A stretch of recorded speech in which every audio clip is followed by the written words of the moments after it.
Longtime bicycle tours, led by our 70-plus-year-old family patriarch, a son and a nephew bicycled around Lake Champlain in June 2013. This is our travelogue of the spectacular scenery,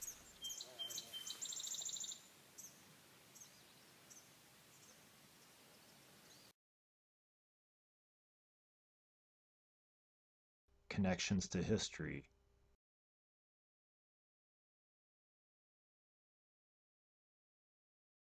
and a variety of terrain with some of the steepest hills we've ever seen.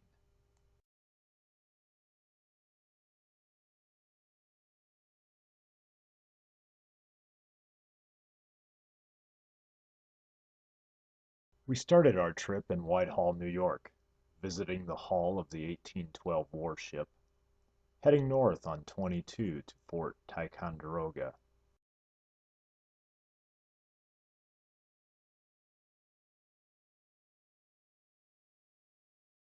In the town of Ticonderoga, where we saw the falls, we took a 4-mile each-way detour to Crown Point,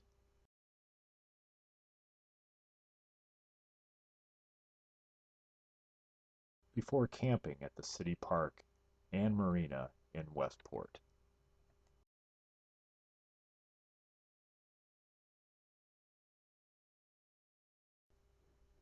After a spectacular sunrise and breakfast at the inn in town, we viewed Au Sable Chasm.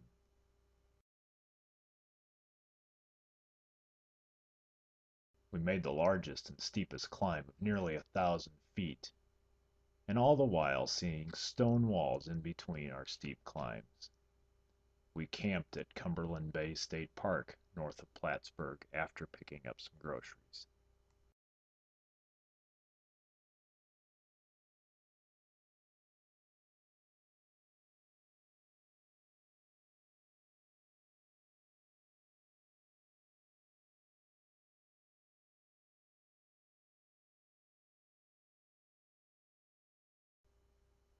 Cool morning temperatures and showers gave way to a beautiful sunny day as we looped into Quebec for a few hours to visit the family historical hometown.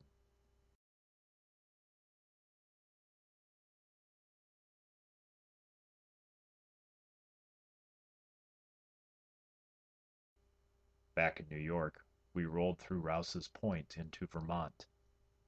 After a wrong turn into a state picnic ground, we found North Hero State Park's beach site, a rustic but scenic campground.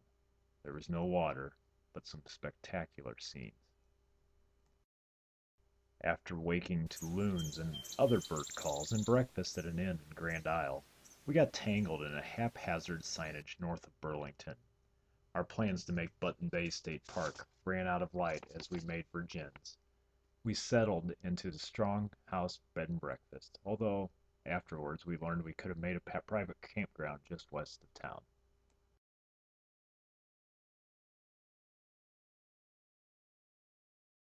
The Mark Trail south of Virgins leads to an unpaved but firm road. We tried to outsmart the signs by following Google Maps, but found ourselves off-road again.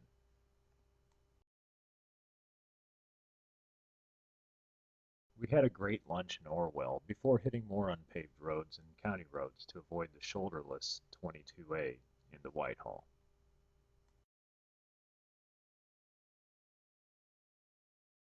We had covered about 340 miles and averaged each day about 10 miles per hour when we were in the saddle.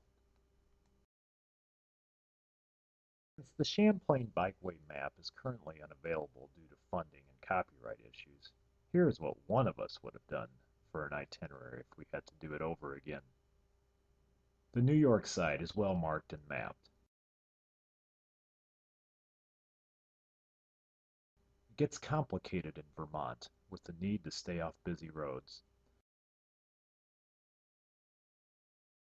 and some signage that doesn't always lead you to where you're supposed to be going. And the maps don't show all the roads. Greenbush Road south of Burlington towards Virgin seemed to be the local bikers' favorite route and helped us a lot.